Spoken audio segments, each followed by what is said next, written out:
Alright, listen up, fuckers. There's no time to fuck around today, because today we are talking about the most influential book to movie adaptation maybe ever. Maybe, arguably ever. Today, we're talking about the Twilight Saga. Maybe all of it, maybe only part of it, and have to do part 2. We don't really know yet. So we're talking about Twilight. I am joined by fellow Twilight fan, Karolina. Karolina, you want to say hi? Hi. And Twilight newbie, Dan the Man, the Law, the Legend. A newborn, as the films would call it. Yes, a newborn. So, let's get right into it, because we don't have time to waste. So, in terms of Twilight history, Carol, I think you probably have the most history with it. You want to quickly jump in on your history with Twilight? Yeah, I was the stereotypical Twilight fan, read the books in like grade 6 or 7. All of them, carried those bricks to school, was reading them on any break I could, was obsessed, saw all the films in theaters, was embarrassingly obsessed with them. I think for, I don't know why I'm telling this to everyone on the pod, but I think for New Moon, I literally went to the theater wearing like ears and a tail because I was Team Jacob. Oh my god. So, big fan here, loved them at the time, but hadn't rewatched or reread anything since, or until we had to watch it for this podcast, so it was a pleasure. But yeah. That's awesome. Yep. I am a somewhat Twilight newbie. I hadn't seen it as of like 2 months ago because around the time Twilight was big, I was super into my Harry Potter phase, and I only had room for one fantasy book genre in my life. And then about a month ago, when the Batman trailer dropped, I was like, oh, this looks cool. And then Madison was like, you know what? I need to show you Twilight. It's time. You need to watch Twilight. And she only showed me the first one, and she was like, that's fine, we can just watch the first one. I'm not going to commit you to the whole franchise. And after the first one, I was like, my god, I need to see where this shit goes. This is too enticing. And I forced her to watch the rest with me. And then I immediately, this is right around the time we started the podcast, and I immediately came to you guys and were like, we're doing this episode. We have to do this episode. And after the Mother episode, I was like, yep, that's it. It's happening. There's no choice. Yeah, we've kind of been building this one up slightly for a little while. Yeah, we need a similar level of rant. Yeah, for sure. So that takes us to Dan, the Twilight newbie. So Dan, why don't you tell us about what your first watch through of Twilight was like? Okay. I like how you said first, assuming there's ever going to be another rewatch. There's not. You didn't love it? So, okay. My history with the Twilight Saga doesn't go back any further than about a week ago. I never watched any of the movies, never read any of the books. The only experience I had was what was leaked through pop culture because all the girls at my grade school were crazy about it. So I've heard, like, Bella and Edward and Jacob are familiar names to me. And, I mean, that's pretty much it. That's all I knew going in. And I just want to start out by saying, after watching these movies, like, they're garbage. They're horrible. I cannot stress that enough. And there's a couple points that I want to lay out real quick here. So, I did not go into this series thinking like, oh, Twilight, I've heard of that before. Maybe it's pretty good. I'll check it out, right? Nor did I go into this series like, oh, Twilight, I've heard it's horrible, but it can't be that bad. So I'm going to see for myself. I went into this knowing that they were like just a bunch of like, cash grab, like pretty garbage movies. And my opinion afterwards supported that, but in the most genuine way where it wasn't like, I wasn't prejudging it based on pop culture's opinion. I just supported that with my own opinion. So I just wanted to get that out there before I go further. Like, I don't want to act like I'm just like jumping on the bandwagon with the Twilight opinions here. But so in terms of the 5 movies, I found Twilight, the first one, to be like the peak of funny bad for the series. I would agree with that. And then the second most funny bad for me was the last one. Yeah. That's my favorite. And then in terms of the middle three, like they're all to a degree funny bad, but they didn't have as many standout moments. Especially like Eclipse and Breaking Dawn Part 1, they were mostly kind of like a bore to get through for me. Interesting. By that point, I was like dreading watching. Well, okay, that brings me to New Moon. I would actually say, I don't know if this is a controversial opinion, but I would say New Moon was like unironically the best of the 5, like the actual best movie of the series, not the most funny bad. Well, because I'm not saying it's a good movie. Controversial. Yeah, no, of course it's not.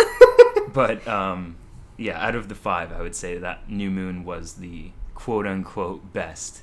Just by default, it has to be the best because like Eclipse for me is I forget it's a movie every time because I'm like I could not tell you what I just watched them. I can't tell you what the plot of Eclipse is. Vampire Army, new Vampire Army. That's the plot of the whole series. Yeah, what are you talking about? New Vampire Army. It's the one started by Victoria. It's different. Oh, listen, we'll speaking talk about real quick about Victoria. When I first saw her, I was like, oh, that really looks like Bryce Dallas Howard. But I wrote that off because I was like, there's no way she's in this series. And then I didn't bother to watch the credits for any of the movies until the last one where it was like the Avengers Endgame style credits for some reason. And it showed her and I was like, Bryce Dallas Howard. And I was like, what? But she wasn't Victoria in the first 2 movies. They switched in Eclipse. Oh. Are you serious? Okay. Yes. We didn't even notice. I had the same experience, and when I saw it was her, I was like, well, I guess it's been her this whole time then. No, it was some just girl named assumed that. Rochelle Jesus Christ. Lefevre or something for the first 2 films. And Okay, then I guess she changed in Eclipse and Breaking Dawn. Well, I guess she wasn't really in Breaking Dawn, but, she did change. And she was eventually Bryce Dallas Howard. Amazing. Classic Bryce Dallas. So just for the one movie... Wait, did she die in Eclipse? Yeah, I think that's the one where they ripped her apart. Her and that Shawn Mendes looking ass guy. Yes. I don't remember what his name was. I forgot all about him. I don't remember. It's in my notes somewhere. Yeah, I mean, like... Yeah, so that's all that was the first little... That's what I wanted to say to introduce my experience, I guess. I want to jump off that, just to say, like, these movies to me are so funny because there's basically just one thing from each that stands out to me. So, like, Twilight, like the OG original movie, to me is just, I cannot get past the fucking color grading on that movie. Like, when I think of that movie, it's just the weird-ass color grading on it. That is all that movie is to me. I'll skip New Moon for a second. Eclipse, I remember nothing. It's not a movie. Breaking Dawn Part 1, also not a movie. It is an hour and a half of them just trying to like figure out how to have sex. That entire movie is just their honeymoon. It's not it's that movie could have just been a montage. It's the stupidest thing I've ever seen. PG-13. Oh my god. So dumb. And then Breaking Dawn Part 2 is just the ending. It's like, for me, it's just like how angry I was at the end of it is all I remember. And so, like, to Dan's point, for me, like, New Moon is the best by default because I actually remember the plot of that movie, which is like, it's stupid, but I remember it. So does this mean you're Team Jacob? No. Oh my god. Don't even joke. Don't even joke about being Team Jacob. Hold on, we'll get into that in just a minute. Yes. But while we're on the topic of New Moon, I just want to say, I don't want to say I liked, but compared to what I liked in the rest of the series, the stuff that I liked in New Moon was that it was like, okay, after the first movie, which is all Edward, which I was not expecting. Like, from what I'd heard about the Twilight series, it was always Edward and Jacob. So for Jacob to not even like come into it until the second movie, was not expecting that. So all of Twilight was it was the Edward story. And then what I kind of liked about New Moon was, it's just like the title, it's like we're going back to square one and doing it again with Jacob. And then, like, except for the end bit where it's like Edward again. But that was sort of Jacob's movie, and he didn't have anything to do in the first movie, like, at all. So if he told her the history of the vampires. Well, yeah, he was he did exposition. Something. He furthered the plot. He was exposition. Yeah. He was the manifestation of exposition. Yeah. But yeah, if there's one positive thing I can say, it goes to New Moon, which is part of why it's my, I guess, favorite one of the entire series. Okay, so we've established New Moon, the best movie. Has to be the best movie. Like, I agree. It's the one I dressed up for, so I obviously am pro that opinion. listen, it has a plot with a beginning, middle, and end. It is color graded correctly. Best movie. But New Moon, of course, brings the most controversial topic of all of Twilight to the forefront, which is Team Edward versus Team Jacob. Now, guys, I have a very hard stance on this, which is that I don't understand how, and let me be clear, in the context of the narrative presented to us, how it's possible to not be Team Edward. Because Yeah, I agree. Edward, listen, don't get me wrong, I don't get why they love each other. I don't. But, like, from the get-go, you just have to buy into the fact that they have a connection. Like, you have to. It is, like, essential to the franchise that you buy into that. So, buying into that, assuming that for some reason they do love each other, how the fuck could anyone be Team Jacob? He is such an asshole the whole goddamn series. He's such a creep. He is a creep. Dude, when they go on that double date in New Moon, and the one kid is feeling sick, and the entire time Jacob is like, stop ruining my fucking night. And I was like, oh my god, like, is this seriously the guy that everyone was, like, pining after? Was this, like, absolute creep of a person?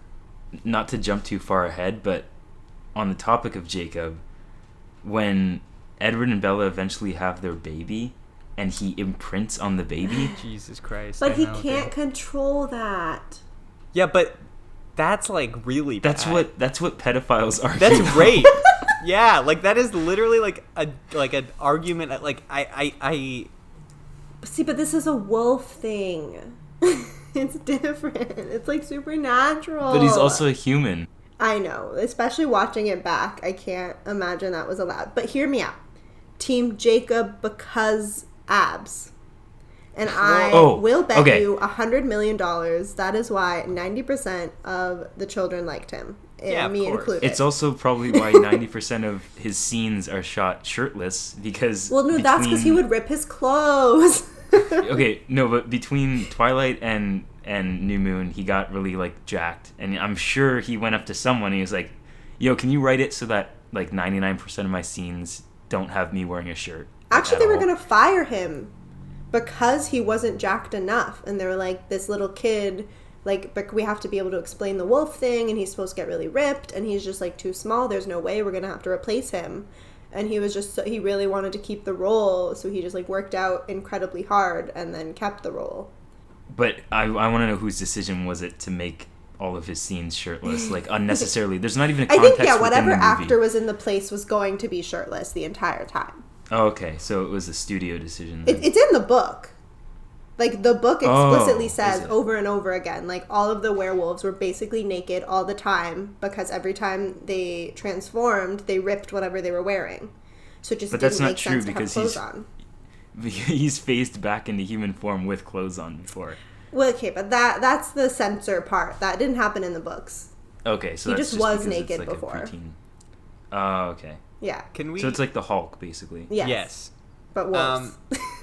Can we also just talk about the fact that all the wolves have the same costume? Like, I was gonna say, like, Costume? uniform. Like, they all just wear, like, freaking jean shorts and are shirtless. It is like, nothing made me happier than when Bella, like, goes to their clan and they're just all dressed the same, and I was like, oh my god, I can't believe the audacity to just be like, yeah, of course they would all dress the same because they're wolves, and all the vampires dress in fancy clothes, and it was like, oh no, like, what the hell? Like, I've got a note in here. I can't remember which movie it was, but like, Jacob shows up without a shirt, and Bella and Edward are there, and Edward's like, doesn't he ever wear a shirt? And I was like, Edward saying, doesn't he ever wear a shirt? Most sensible line in this entire series. yeah, I don't even... This franchise is, like, such a mess. Okay, let's talk about the lore a little bit. I want to get into the lore, because this is another highly contended, I guess, like, topic when it comes to all this, right? Is the changes made to the vampire lore and the werewolf lore. So, like, the sparkles. As opposed to, like, the traditional, Yeah. like, burn in sunlight, garlic, cross business. Yeah, like the sparkles Gotcha. and mostly that. That doesn't make any sense, by the way. No. And it looks 'Cause- so bad. And also how, like, in the first scene where he, like, goes in the sun and he's like, you don't think I'm disgusting? Like, of course not. You're just Yeah. sparkly. Like, what do you think sparkles look like? And yeah, and they say that it only happens in sunlight, but apparently Overcast contains no sunlight at all Never. because it doesn't happen in overcast weather. Not I don't in think they Forks, understand how. Washington. Yeah, I don't think they understand how like sun's rays work. Well, it's also just like, do they never go to school on days when it's not overcast? No. I guess not. They don't have to. They already know everything anyway. Yeah, but like, doesn't that raise suspicion of anyone? That also raises another question. Why are they even enrolled in school? And also my question is, why haven't they ever tried university? Like, they could be just Yeah. young-looking university students. Like, aren't they bored of learning the same curriculum over and over again when they could have specialized in so many fields by now? Yeah, they could have a degree in like everything. Yeah, but they just decide to do high school hundreds Yeah, of they're just gonna times. retake high school and creep on all the teenagers. Like, Yeah, that I mean- makes absolutely no sense. It's also just like, do they have to do anything? Do they have to be a part of society? Like, the dad is the doctor. Can't they all just hang out at the house? Why do they have to even go to school or do anything? Like, I don't understand that at all. That's But what then I'm they'd saying. Be bored. But what? They Just- want to, like, you're a vampire. Learn You to have, be like- around people. I don't know. Or travel the world or something. yeah, like, literally anything, dude. Like, Well, apparently they have. They have friends in all these places. How do you think they made friends? it's weird to me that they're spending their time with a bunch of like preteens and they're like hundreds of years old it's just like by choice. I wish it was at least addressed. Like, if they had a conversation about like, oh yeah, I didn't do anything for the first like 50 years, and then I got bored out of my fucking mind. But it just is, and you're just like supposed to accept it. Like, yeah, and it's very odd. I'm gonna give this movie a compliment now, though. I do have a compliment. But also, yeah, I'm surprised. I actually kind of enjoyed the whole plot about the fact that Edward's family are like vegan vampires. I just thought it was like that's like a thing of you don't really see in vampire lore ever, and to me it's the only kind of like genuinely interesting idea where I was like, oh, you know what, that is kind of interesting. Like, they specifically don't like have humans. Like, okay, cool. And then like it doesn't really factor into anything, but it's an extraneous detail that I want to point out because it is something worthwhile pointing out because it's actually positive in this movie. Well, but that's only because if they killed people, you wouldn't be able to like him.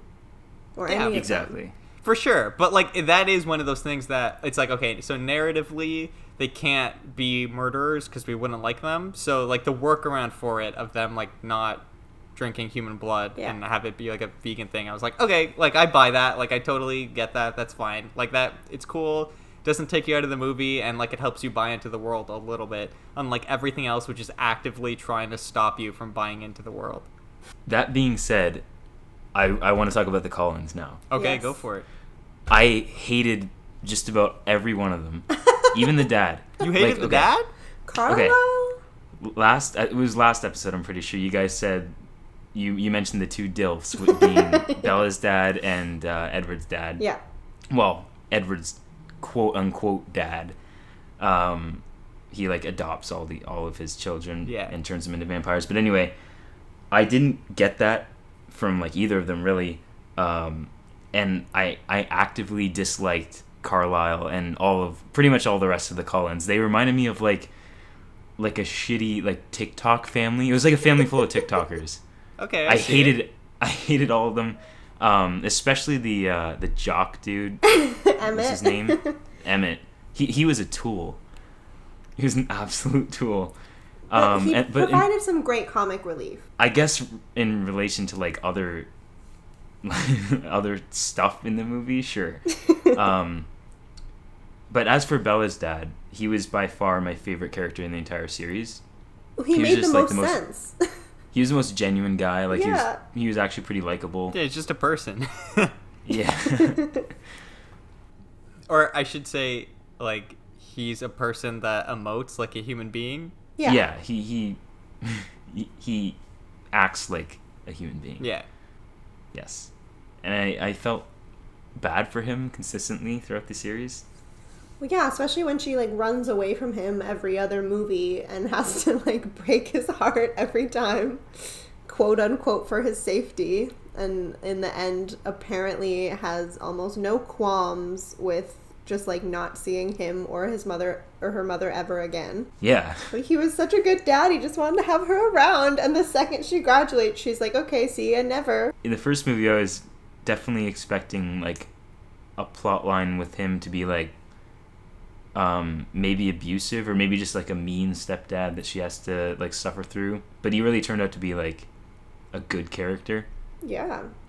Like, I think it was literally And- just their parents separated, like, not for any real reason except they just, like, they weren't in love anymore. He was a good, fine dude. Right. Just like to fish and be a policeman, which is kind of problematic right now, but... Yeah, I was going to say, I was like, well... Especially somehow the policeman being best friends with all of the indigenous people in town, which is very, very unbelievable. But, Yeah, you know, it's a fantasy, so... Yeah, it's a fantasy genre. Yeah. Okay, and also, I have a note here. It's in my Eclipse notes, but it really applies to... It's for the whole series. So I just wrote down, like, whether intentionally or unintentionally, the purpose of vampires having dated style is because they adapt with the times, and so their lifestyle changes are delayed as they learn from pop culture, right? Mm-hmm. But their dated style is, in the movie, it's still glorified unironically by the creators of the series and its fans. But, like, the dated look of vampires should actually be played off as a clever nod to their immortality and not something purposefully intended by vampires. But I'm probably putting way too much thought into this series, so fuck me. Anyway. I think you're probably definitely putting too much thought into it. I can't imagine the costume designer thinking about it for more than a second. Yeah, I mean, Yeah. Dan, this is a series where a baby has a CGI face. Oh my god. So- And yeah, for breaking down part 2, I was like, CGI baby face, why? What is the purpose?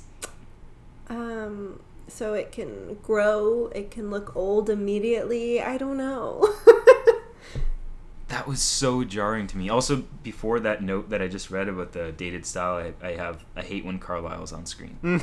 Every time. Actually, the friend I was watching it with, I rewatched Twilight with her, and she said he looks like a Nazi.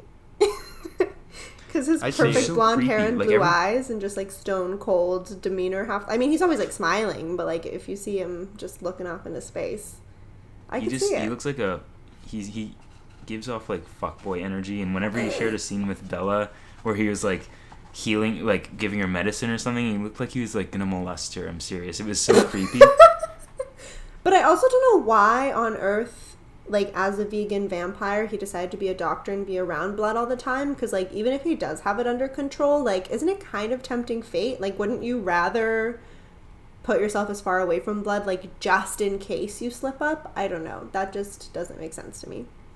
Yeah, that's kind of flimsy, you're right. Yeah, I mean, there's a lot of plot stuff that just doesn't really make sense. I know. I also just want to mention every shot of the Cullen family, like, standing in a line side to side, which happens a lot, Yeah. looks like an album cover from a shitty early 2000s nu metal band. We haven't even talked about their, like, entrance into the cafeteria with the music Oh, and yeah, everyone okay, else let's talk staring. about Let's dial it back to the first movie here Yeah. for a minute. We can kind of go in order. I'm sure there are many things we could talk about throughout the whole series. I'm very afraid that we could talk for like 5 hours, and I don't want to do that to anyone unless we split it Yeah. up. But yeah, so maybe we could talk about specifically the first film and their insane introduction. Yeah, I mean, I how does anyone, again, like, just in the reality of the world, see this and think it's normal? So they're all dating each other? These are like quote unquote adopted siblings? Like that can't be okay. Like, I was like 10 minutes in, there's incest. Yeah, and Yes. no one Great is start. like that. Like, people are like, yeah, it's kind of weird. But, like, that should be talked about more. I loved, like, this is, I'm gonna start, like, as we're going through each movie, looking at the specific notes that I wrote. Okay. And one of the notes that I have here is when, like, Edward's trying to switch out of biology. So he goes to the teacher or whoever, the guidance counselor, and she's like, I'm afraid you have to stay in biology. He's like, I'll just have to endure it. And it's like the most moody, emo delivery you could possibly have. But That was a also, standout moment for her me. walking in on that, she must have been mortified. Especially in high school, I would die. And she thought it's because she just smells bad. That shot of Edward, like, in a lab bench Yeah. with the horrible color grading that we talked about for this movie. Yes. That whole scene was just laughable. I think my standout moment from the first film was also in the cafeteria when Edward was just trying to talk to Bella and she drops an apple and it bounced Oh my perfectly God. back into his Yeah. hands. I have that note in caps lock. Yeah, that's because in my it was notes, just so hilarious. Yeah, here it is. Bella drops apple, Edward kicks it back up. Perfectly, like a yo-yo, right into his hands. That was definitely, they shot that backwards and they just reversed it or something. Unlike that scene in the first Sam Raimi Spider-Man movie where Tobey Maguire perfectly executes that stunt where, like, all of the cafeteria food on the tray goes up in the air and he, like, catches the tray and catches everything perfectly. Yeah. I'm 100% sure it was faked in this movie. Well, because that movie had class and this movie doesn't. I mean, they tried. Well, there's class, but it's just the high school class. Yeah, true. I think my standout thing from the original Twilight is just the utter lack of chemistry between Kristen Stewart and Robert Pattinson in every scene in this movie. Well, they got over it and eventually dated, so... I know, which is, like, scary. Like, I don't understand how Even though because she's gay, but... it's just like it is by far the hardest thing for me to buy into in this franchise is the idea of, like, them loving each other and just like, and like they've both gone on to do, like, good work and I know they're capable actors, but in this movie Oh, they're yeah, for both sure. fucking, like, so bad that I don't even know. It's, like, off the charts. Like, when people joke about Kristen Stewart only having, like, two faces in this movie, like, it's not a joke. Like, and Edward, like, Dan, you pointed out, like, when she walks into class and he's trying not to be sick or whatever, and it's just like, Jesus Christ, guys, like, a little bit of subtlety, or, like, just a little bit of, like, acting. Like, I understand that maybe, like, you read the script for this and you're like, okay, whatever, it's just a dumb fantasy thing, but, I mean, don't you, like, still try, like, at all? And also, one thing that happened way too much, especially in the first movie, Twilight, was, like, whenever Bella was getting turned on by Edward, she did, like Yes. that, like that inhale. An audible That happened gasp. Yeah. one too many times. Yeah. Isn't that what you do when you're attracted to someone? You just gasp every time? And then Edward's like, what if I'm not the hero? What if I'm the bad guy? Also, I'm a little offended because at one point when he talks about their vegetarian lifestyle, he goes, it's like humans living off only tofu. And, like, there are plenty of people who just eat tofu and they're fine. I don't know Yeah. why that's... I had that exact same thought. And just, like, as a vegetarian, I was offended. Well, it was early days. People didn't know stuff. True. It was 2008. Stephanie Meyer. Early days. She didn't She was know. in the film. Did you guys see her? I mean, you probably don't know what she looks like, but I did. I don't No, know who what was she she? looks like. She just had a little cameo in the diner for one of the scenes where Bella and her dad were just, like, getting lunch or breakfast or something. Oh, okay. She was just sitting at the counter. But yeah, it was a little fun Easter egg for the real fans. So, in terms of this first movie, the biggest thing I couldn't wrap my mind around was why are they so hell-bent on going after Bella specifically? Good question.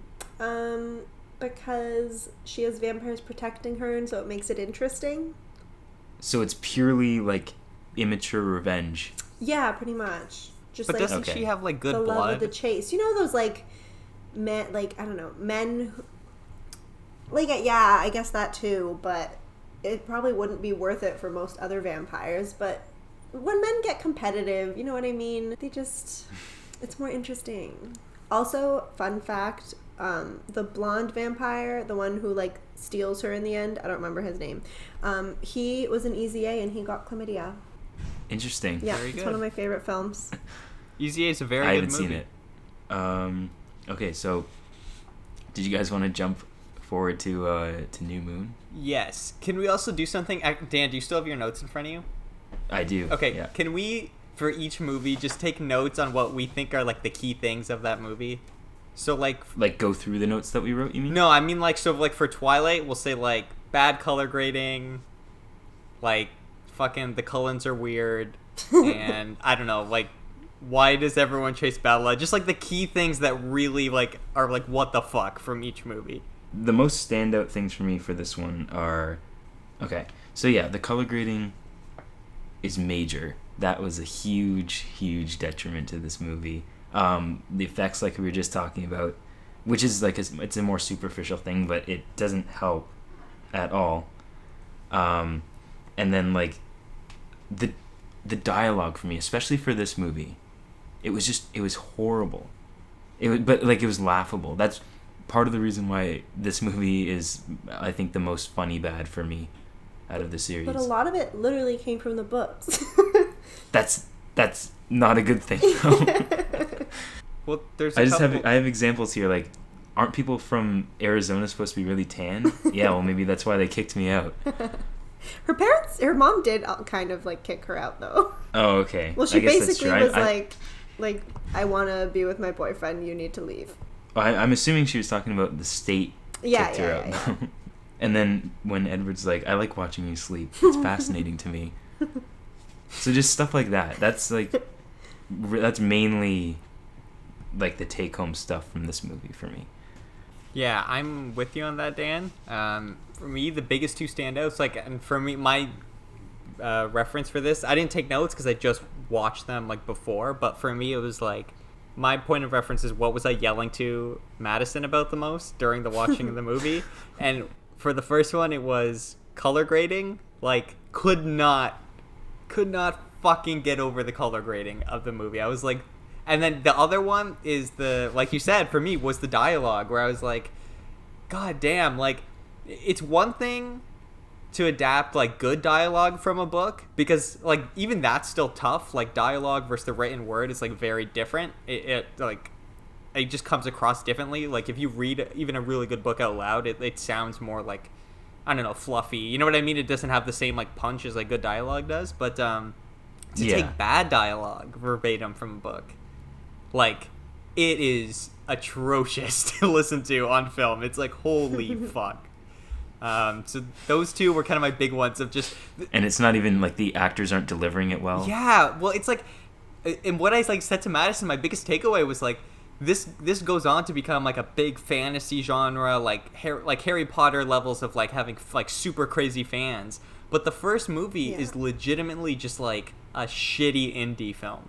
Like, it is, like, shot, acted, put together, written, just like a crappy fucking no-budget indie film. It's the weirdest thing. In terms of production value, it reminded me of like, a Disney Channel movie. Yes. So, yeah. Karolina, do you have any notes on Twilight? Yeah, I think the first movie? My takeaway was how unrealistic it is, and not any of the fantasy stuff, because I get that's going to be unrealistic, but even just, like, the day-to-day being in high school, like, it's like the author was never in high school. Like, this girl goes to the school and immediately every boy is in love with her, and she has guys randomly kissing her on the cheek at the cafeteria. Like, that's not how that works. And yeah, also the dialogue is insane to me. One of, like, the main phrases from the film was, so the lion fell in love with the lamb. Like, that was, like, from the book, and, like, there was merch printed with that. It was, like, a whole thing. And that is just so cringy. And I think, like, every scene of them just, like, laying in flowers, which continues through, like, all of the films, Because, like, of course, that's what you do with your boyfriend or girlfriend. You just lay in a bed of wildflowers and just watch him glitter, you know? Every city has one patch Yeah. of wildflowers that Yeah. you have to go to. They go straight into the mountains and just find this perfect field of flowers. And also just the camera work. I know, like, the director, Catherine Hardwicke, I think her name was, she likes to do a lot of handy cam stuff, so it feels more realistic. But it was just, like, too much. Yeah, it's so much naive teenage romance, and Yeah. that perfectly bridges into New Moon, where my first note is, of course Bella's reading Romeo and Juliet. Well, yeah. Of course. Of course. And she has a Hamlet poster in her room. Of course. And also, Violent delights have violent ends, Dan. I love it. Well, here's the funny thing about New Moon, and, like, to go based on what Dan and I were kind of talking about earlier about how we both feel it's, like, the best one.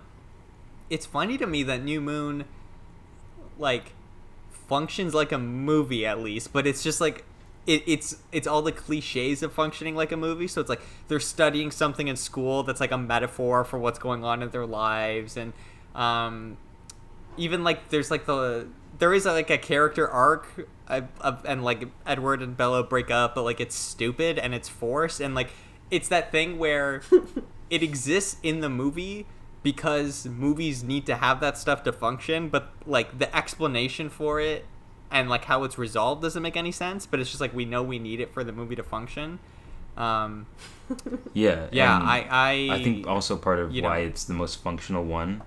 Yeah, exactly. Part of that is because the movie climax in and of itself is a retelling of fucking Romeo and Juliet. Yeah. Which that bothered me. That bothered me a lot. Okay, but so you- many 'cause it stories gave have a- been inspired by Romeo and Juliet. But it bothered me because it gave a reason for that Romeo and Juliet book to be in like one of the first shots of the movie. But going back to what I was mentioning before, why I think this one's the best, and one of the more superficial reasons why I think it's the best one is because I kind of liked, in contrast to the first movie where it was a bunch of like Victorian aesthetic vampire stuff. Yeah. This one was kind of like nitty gritty, like Jacob works on motorcycles and he's like a gearhead, I think is the term. Yeah. Yeah. Yeah, I kind of like that aesthetic in contrast to the shit that we were put through in the first movie, and for like basically the rest of the movies, and even the third act of this movie, which is when we finally go and visit the Volturi, who are supposed to be Italian, but of course, being fantasy movie villains, they have like thick British accents. Well, they just 'Cause live of in course. Italy. They come from all over. I would have been more interested if they were like authentic Italian vampires, just to like switch it up and also add like sort of authentic lore of vampires, because they come from like Eastern Europe and the Mediterranean Yeah. in lore. Well, I mean, right? you saw the original vampires in the last movie. We'll get to it. Who were those Eastern European That's true, yeah. stereotypical? But also, good point. Once you live in a place for like, I guess, hundreds or thousands of years, wouldn't you like pick up a bit of an accent? Or maybe like are vampires immune to that? Yes. I don't know. I did have that thought too. I didn't think That's a good about that point. ever, but you'd think where they live eventually might have an impact, but maybe not. Yeah, because your speech patterns are developed from how you're raised, right? Or Yeah. how you grow up. Maybe because they're vampires, it doesn't apply. Yeah, exactly. Yeah, vampires get to break all the rules. Nothing applies. I also just want to mention this quote where Bella's like, "If this is about my soul, take it. I don't want it without you." And I think that Yeah. epitomizes the naivety of these characters. Like, my whole thing is that, like, this movie of all the films, like, I know we were talking about Team Edward, Team Jacob at the beginning, but, like, if you can't even be at your own birthday party, and, like, you have one paper cut, and you almost get killed by, like, 3 different people, like, I think, in as much as you love someone, it just might not be worth it, you know what I mean? Yeah, oh, you mean this guy that she fell in love with after spending like 10 minutes with him collectively? Yes, and I think now I they've do know what been you mean. dating for like 6 months, and also they're like 17. Yeah. Yeah. Well, she's 17 and he's like Well, 100. yeah. I can't get over that. Like, that's just something that was so creepy throughout the entire series. I could not get over that. Oh. But he's like, hot. He's the only one who hasn't found love yet. Yeah. It's He's okay. like- Also, how simple can guy. vampires love if they're dead? Let's not open that can of worms. That's just something we have to suspend belief about just to watch and discuss.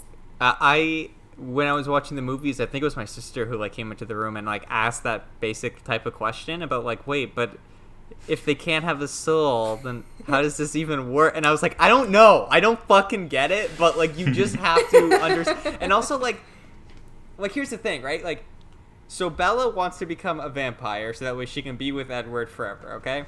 And Edward doesn't want her to do it because he doesn't want her to have to give up her soul. But like all of them seem to be perfectly fine without one. Like I never understood that as like a plot device of like this is what's going to stand in the way, and like she has to really convince them, and it's like it's not till at the end where she gets to be a vampire. I was like, but you're all fine. You're all living a great fucking life. Like, what's the big deal about not having a soul? It clearly doesn't affect you at all. Like, who cares? Yeah, and they've all proven that they don't have to kill people to exist.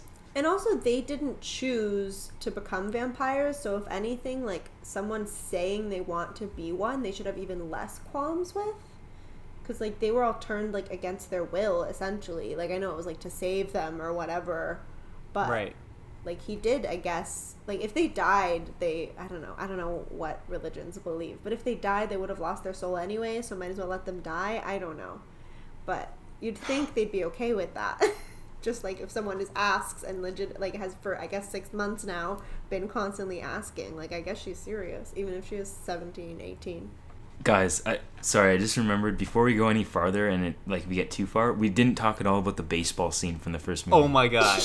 We have to briefly mention that before we go any farther, and then we'll pick up where we left off. The best scene. Yes, of course. It is so ridiculous. Is that when Muse plays Supermassive Black Hole? Is that during that scene? I'm not sure. I think it is. But, yeah, no, But it's great. That was a scene where I was like, why is the entirety of the scene in this movie? And I think the baseball uniforms drove that home for me. And they were also playing a baseball game with like 6 people, which isn't possible, I don't think. No. Because you need three base players, you need a batter, a catcher, a pitcher, and then the outfieldsman. And an umpire. So I'm not sure what they were playing. I don't even But think anyway. it's teams. I think it's just individual against individual somehow. Yeah, it's free for all. It's not baseball. It's just hit the ball with a bat. Like, Yeah, and she was like, "Oh, I understand now why you guys have to come all the way up to the mountains to play baseball, because apparently they like break the sound barrier when they bat." well, But- they break the sound barrier, but also everything remains intact. Right. So anyway, I just wanted to. We couldn't not mention that. Yes, of course. Yeah, good call, Dan. So jumping back to New Moon, the best movie in the series. Yeah.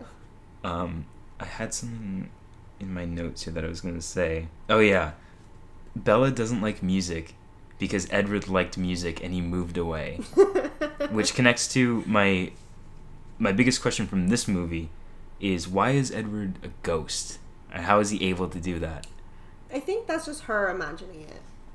I don't think he's actually a ghost. Because, like... You think? Yeah. Because I interpreted it as he was actually, like, communicating with her throughout the whole movie. No, I think it's just her, like, depressed delusion, especially because, like, if he could be a ghost, he would see that, like, she was alive at the end, and, I mean, we'll get there, and, like, wouldn't try to kill himself. I think. But here's my question to that then. My question to that would be, why does her depressed illusion only come up when she's doing like stupid ass shit? Like, if it's not actually him, like if it's all in her head, why is doing dangerous stuff the only thing? That's, you know what I mean? That's why I thought it was actually him, like, live talking to her. And because of course, like, his sister Alice, who we haven't mentioned yet, she has like some sort of telepathic, really vague telepathic abilities that I didn't really understand. She can see the So future. I was like, maybe it's connected to that, but I'm not really sure how she could make him appear in front of her. Yeah, I don't know. But anyway, so yeah, naturally Bella gets on a motorcycle with a random biker stranger. Okay, well, you know Bella's not smart.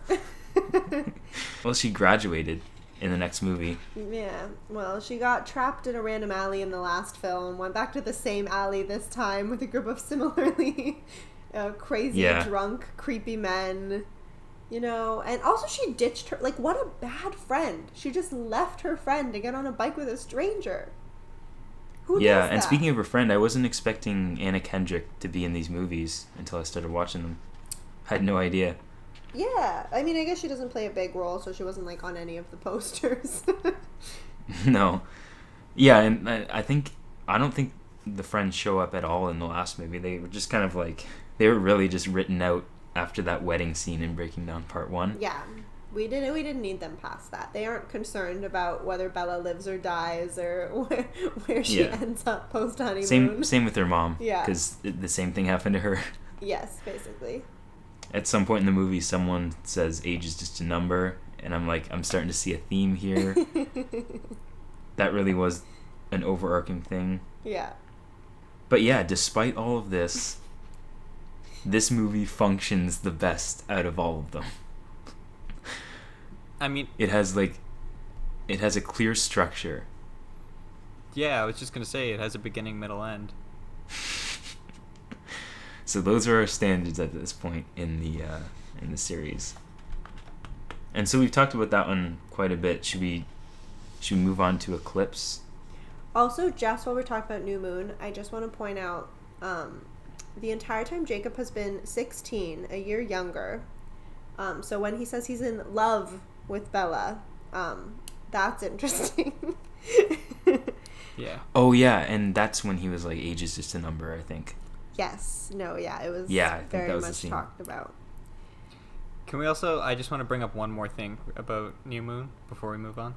So, I just want to say, this movie, like the first movie, whatever, dumb. And then this movie, like, it creates a formula, and this formula exists for the rest of the series, which is Bella wants to be a vampire, Edward doesn't want her to be a vampire because soul, and then Bella says, but I'm making this choice, and then Edward says, but if I had the choice, I wouldn't have made it, so trust me. And then Jacob comes in, and then Jacob is her friend, and then Jacob loves her, and then she says, no, we're just friends, and then Jacob gets angry, and then Jacob and Edward are weird with each other, and then the movie ends. And this literally happens in all the rest of the movies. It was like they introduced it in this movie, it was a big hit, and they were like, yep, we're just not going to stop doing it. Like, it gets to a point in Breaking Dawn Part 2 where it fucking happens again, and I'm like, oh my god. Like, can we stop? She's a vampire now. Are we still doing this goddamn plot, like, after, like, 6 or 5 movies? Anyway, so... Yeah, and we don't have time for this in the finale either. No! But also, we didn't even discuss how this movie ends in a proposal, which I entirely forgot. Oh, yeah. Oh, yeah. I already forgot, Me too. and I just watched it, like, a few days ago.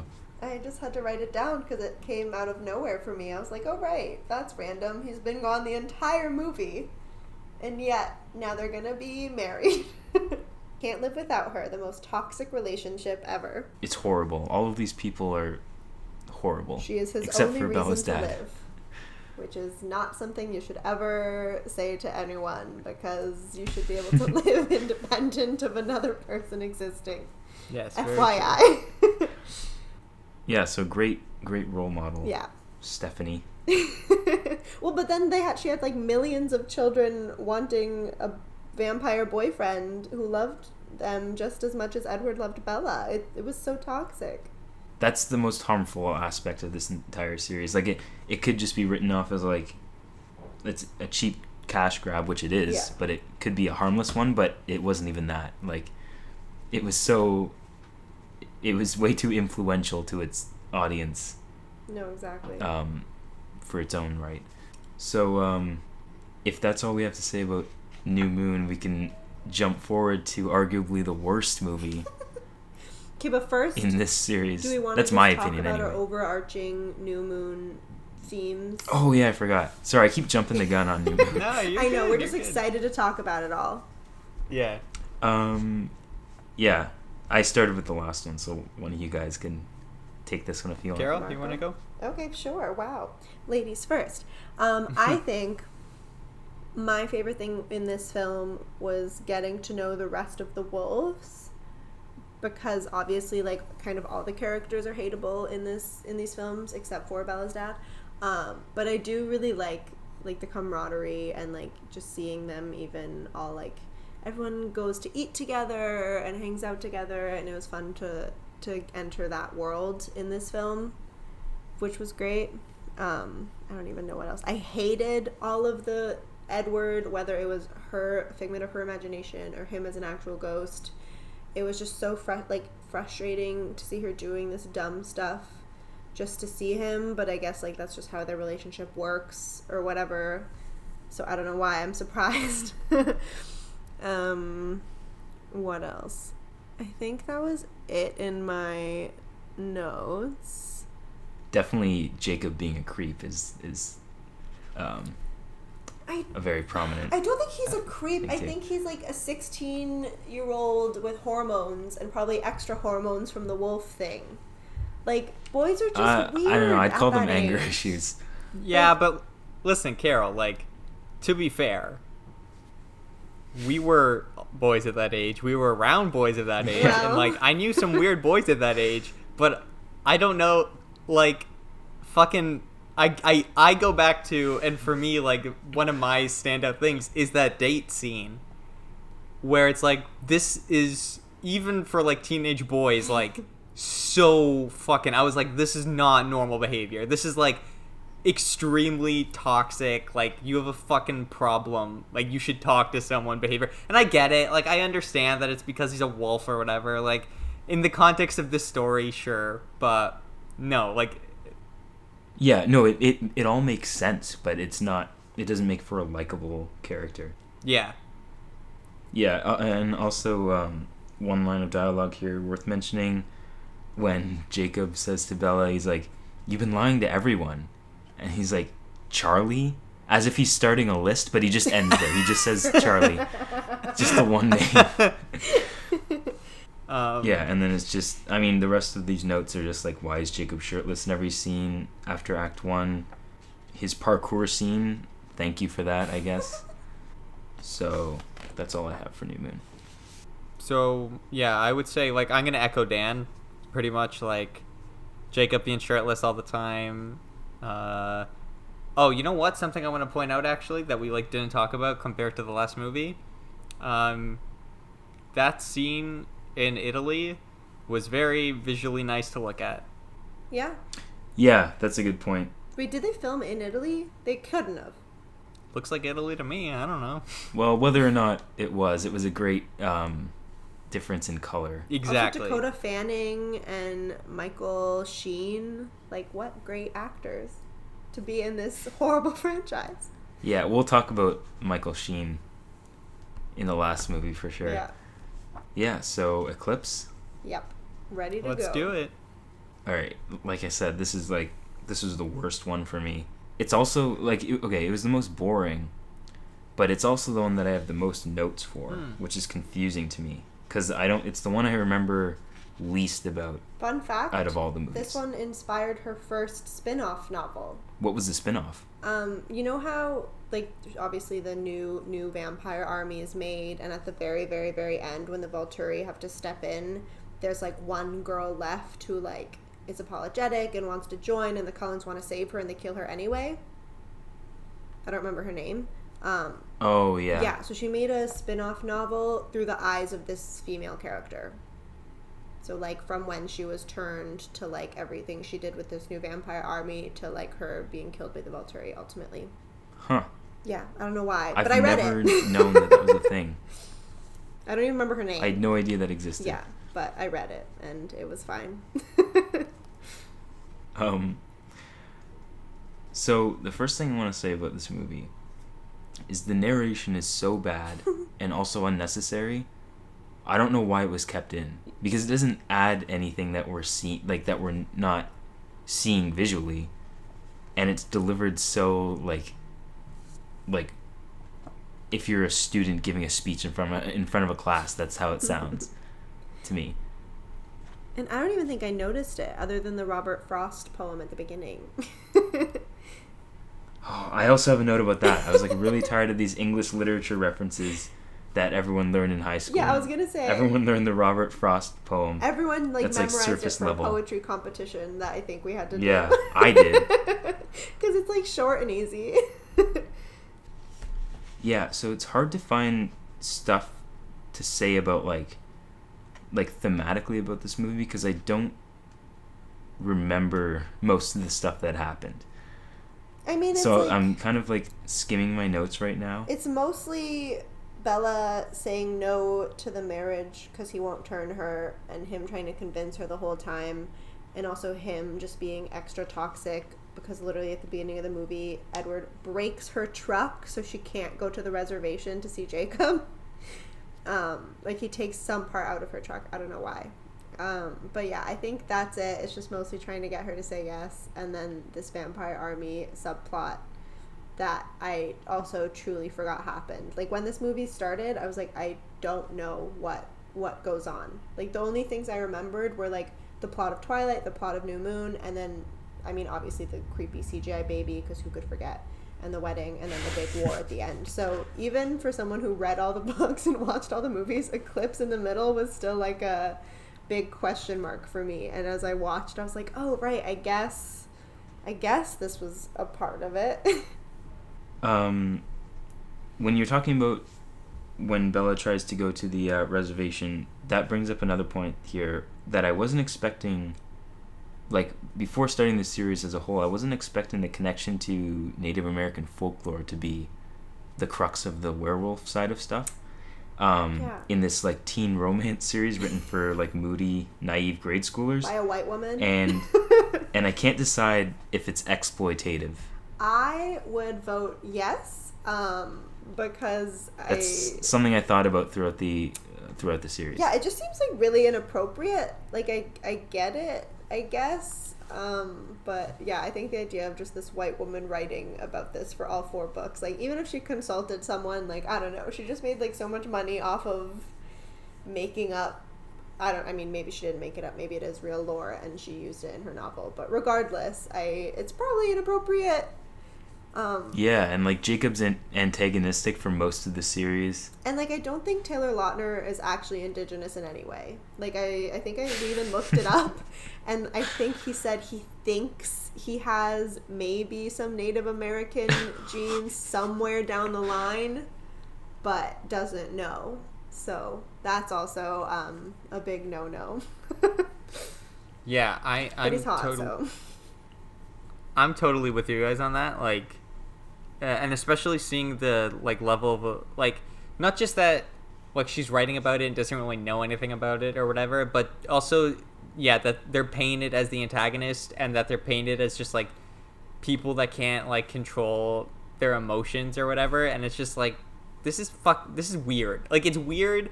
Like it is. Like I understand if you want to make the quote unquote werewolf group that way, but to then tie in the werewolf group to like Native Americans and have it be this weird thing where like all the brown people are really angry the whole movie, and it's like, wow, that's not a good look for your franchise. That's pretty fucking weird. Yeah, and fight the extra white people. Yeah, exactly.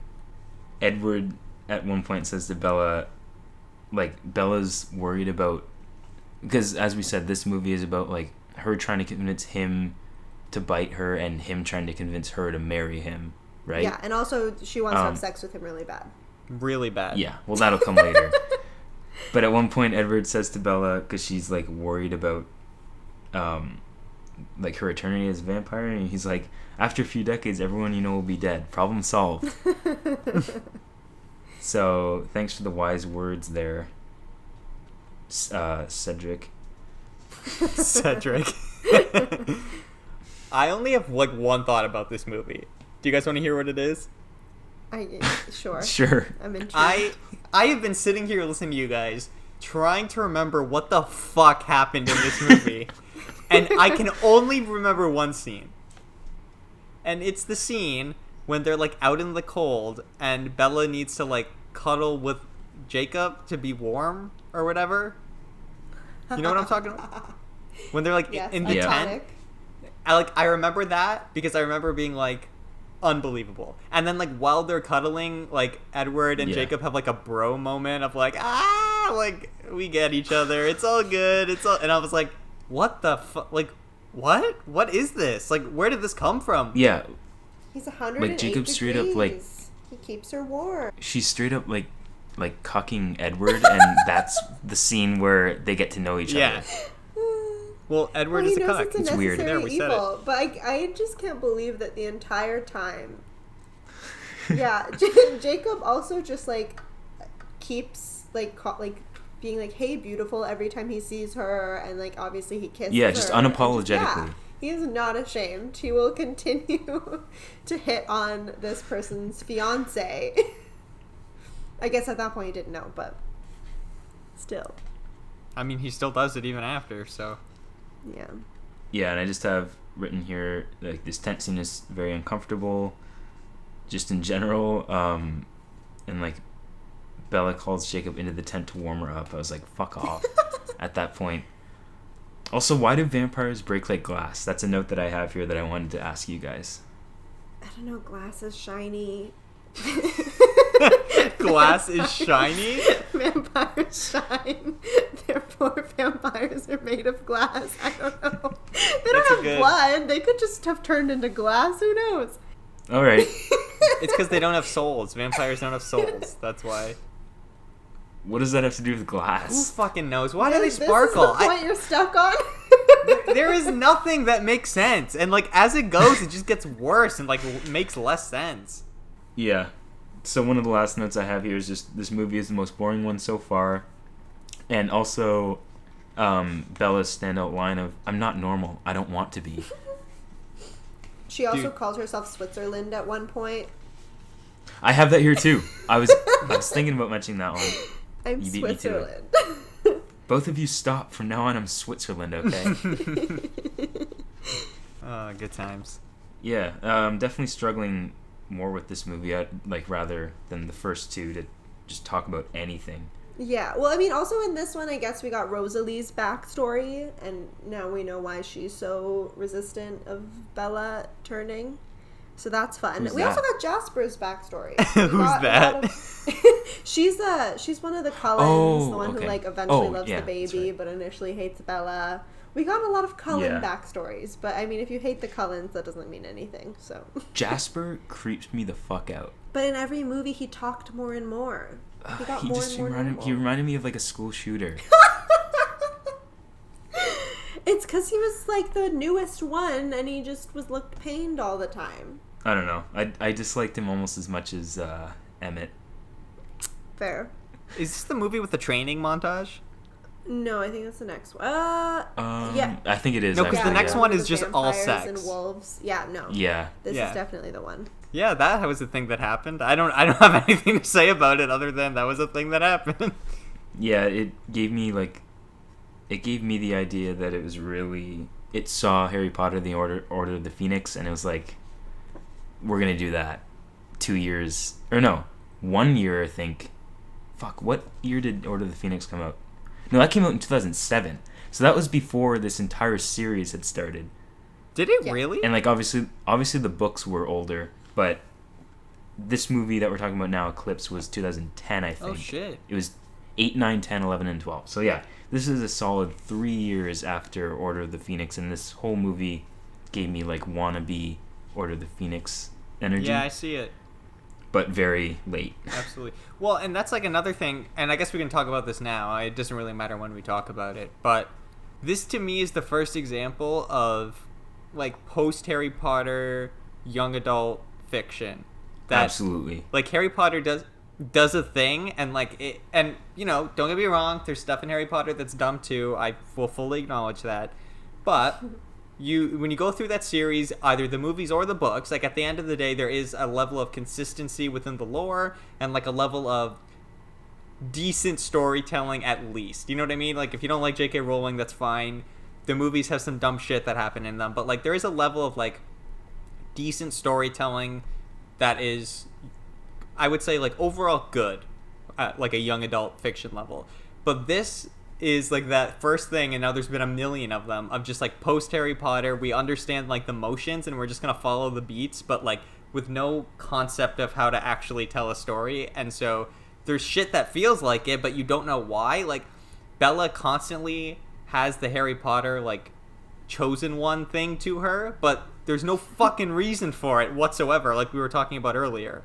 Yeah, and while we're on the topic of Harry Potter, I'm not going to without spoiling anything, I just want to make one more connection, which is comparing the Cullens to the Weasleys. Okay? Because these are two large families, one a vampire family, one a wizard family, but like they could not be more polarizing, because on the one hand you have the Cullens, which is all like every Cullen is the same. They're all the same character, and depending on who you ask, like me, they're all like dislikable. And then you have the Weasleys, where they have like a common theme, but each one of these characters is unique and their own thing, and they're pretty much all like at least likable, some lovable. And I think that's one of the most obvious comparisons to make between these two franchises without spoiling anything, because there's obviously there are more comparisons, but Karolina has yet to see past the first two movies, so I don't want to say anything more. But yeah, so just had to I had to talk about the Weasleys. We're talking about the Cullens. Very fair. Yeah, it's a fair comparison, absolutely. That was a very obvious comparison for me. Do you guys have anything else to say about Eclipse? Oh, not even one thing. I liked how the newborn vampire army like walked out of water. That was fun. Oh yeah, that was a thing that happened. Yeah, that was a fun note to reread. But otherwise, I liked the level of horniness. That's fun. I have a note. That only escalates from here. I have a note in all caps that says, "She's so horny, she said she would let Edward decide her whole life." Yeah. Yeah. Seriously. So, prime teenage hormones. Marco, did you say you had something? Oh, no, I have nothing. Oh, okay, I thought you said you have one No, thing. I have not one thing. Okay, you have no thing. So I guess we can get into the penultimate The two-part finale. Yeah. Oh, another connection to Harry Potter, splitting the movie up into two parts. Yep, that is a direct, look what Harry Potter did. And it was even, because Harry Potter part one, or the last two, part 1 and 2 were 2010 and 2011, and this was 2011, 2012, so it was literally on the heels of that. Oh, fuck. It was so shameless. So stupid. And nothing happens in these movies that is of substance, so it did not need to be that way. I think they just wanted to show, hours of her as a new vampire footage. I think that has to be the only reason. I guess, because that's... Looking from the perspective of a fan, maybe that's what... Well, I'll ask you, Carol, was that what you were waiting for? Yeah, I guess I was curious to, see what that would look like. Truly, when I first read it, I think I was, unlike you, I liked the Cullens, and, I hated Bella, but I think I liked Jacob the most, so, really, her as a vampire, was just not that interesting to me. But, other people Okay, disagree. so yeah, I guess makes a difference depending on what team you're on too. That's a good point. Of course. And also the only difference is she has red eyes now. Yep.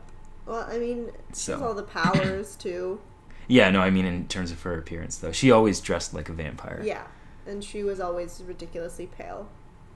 Yeah, unnecessarily. Yeah. That birth scene is fucking disgusting, though. Yeah. I can't believe how graphic they made it, to Me be too. honest. At one point we just see him holding all of her guts. And also in the end he's surprised that she's dying even though he ripped her open with his teeth and didn't do anything to sew her shut. Like, of course she's bleeding out and she's not going to just be fine. But, so anyway, in traditional Twilight fashion, 30 seconds into the movie, first scene of the movie, Jacob's already ripping his shirt off. Because he's angry. Also, why does Charlie always drink beer in the morning? I feel like he's always drinking a beer. Because he's a sheriff. That's what sheriffs do. But then he drives around. I mean, yeah, I guess. Like, I get cops do dumb shit like that all the time. But, like, come on. He's got a high tolerance. If Bella was your daughter, wouldn't you drink beer every morning? That's a good point. True. Maybe he didn't do it till she moved in. Yeah, probably. So, I don't know if it was the editing or just the performances or what, but the wedding reception scene, especially when they were all giving speeches, was super awkward. Yep. I also liked, like, the stereotypical, like, the brothers tried to do embarrassing speeches. The sisters did. Like, Charlie was just like, don't hurt her or I'll kill you. Like, it was the most stereotypical it could be. Well, it was also one of those things where, like, if you didn't split this movie up into 2 parts, you could have just, like, you wouldn't have even needed the wedding speeches, you know? We could have just seen them at the wedding, whatever, and then you move on to the rest of the movie. But nope, we got to drag it out. But also, Yeah. like, I know we know that Edward isn't 17 years old, but was no one else suspicious that this 17-year-old was giving such, like, a deep speech about, like, love and loving you forever? And it just seemed, like, too profound for any 17-year-old to write. Well, okay, that is a good point, but the way I thought about it was more realistic to think about that being true than him being a vampire. Yeah, true. Like, which one's more likely, you know? Yeah. Well, it's also just, like, if you are the type of person to get married at that age, like, I think you probably are, like, whatever. You know what I mean? Like, clearly you're out to lunch about it, so say what you want. Like, True.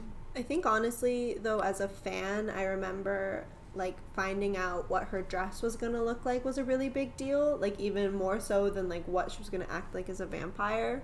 oh my And god. even in interviews after filming and during filming, the cast was saying that, especially for the wedding scene, they had to up the security by 1 million because they were actually filming outside, I believe.